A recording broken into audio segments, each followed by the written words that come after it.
Mummy कैसे हो, ये तो सब पूछते हैं और पूछना भी चाहिए, क्योंकि न्यू मॉम जितने सेक्रीफाइसेस करती है उसका कोई कंपैरिजन नहीं है।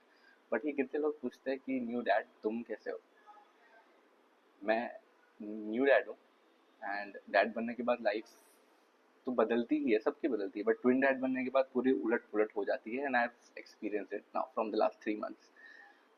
मैं वर्क फ्रॉम होम करता हूँ, सबका सेम क्वेश्चन है, वर्क फ्रॉम होम करते बहुत सिंपल होगा, बहुत इजीली मैनेज हो जाता होगा। बिल्कुल नहीं, बिल्कुल इजीली मैनेज नहीं होता है, बिकॉज वर्क का प्रेशर भी रहता ही है, चाहे तुम कितना भी कह लो, वर्क प्रेशर रहता है। And then you have to take care of everything at home as well. और सबको ऐसे ही लगता है कि घर पे है तो ये हमेशा अवेलेबल है, तो घर वाले उस हिसाब से तुम्हें टास्क देते हैं कि ये कर दो वो कर दो। एंड ऑफिस वालों को लगता है ये वर्क फ्रॉम होम कर रहा है तो ही इज ऑल्सो अवेलेबल हमेशा। तो इस चक्कर में तुम कहीं पे भी 100% तो नहीं दे पाते हो। एंड जो लोग ऑफिस जाते हैं उनका भी स्ट्रगल कम नहीं है ऑब्वियसली। ऑफिस जो लोग जा रहे हैं उनका, आई थिंक वो ऑफिस में जितना पीरियड रहता है वो उनका ब्रेक पीरियड हो जाता है शायद। वो लुक फॉरवर्ड करते हैं ऑफिस जाने को, बिकॉज शाम को जब वो लोग घर आते हैं तो वो रेस्ट नहीं कर पाते हैं। शाम को घर आने के बाद उनकी सेकेंड शिफ्ट चालू होती है, बिकॉज घर आने के बाद दे सी यो दे वाइफ टायर्ड, और घर वाले सब थके तो they don't rest. I don't think कि कोई भी रेस्ट कर पाता होगा। Then they prepare for the night shift.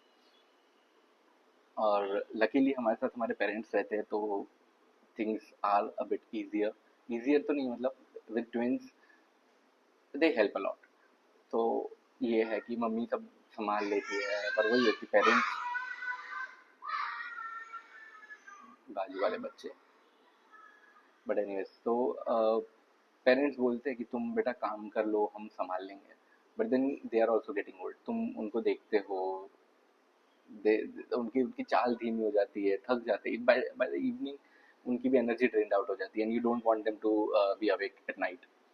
तो तुम you step up for doing that. And as a father तुम्हें नाइट शिफ्ट तो करनी ही करनी है कंपलसरी। विद ट्विंस तो हमें we don't have an option, हमें करना है ना। Not everybody can't afford a japa, so that is a different story. But then again ये स्ट्रगल तो रहने ही वाला है एंड रहता ही है। एंड सब लोग बोलते हैं अरे अभी का फेज बहुत अभी का जो फेज है उसको एंजॉय कर लो, बहुत जल्दी बच्चे बड़े हो जाते हैं। एंड ऑनेस्टली हम लोग सब चीज़ों में इतने बिजी रहते हैं, चेंजिंग द डायपर, उनको रोल करना, सुलाना, उनको चुप कराना, to understand what they want, उन सब में तो we are not able to like totally enjoy that phase. जो सब लोग बोलते हैं कि एंजॉय करो फिर क्योंकि निकल जाएगा निकल जाएगा, वो ये फेज निकल ही रहा है एंड पता नहीं चल रहा है, बस निकल रहा है। Time is literally flying.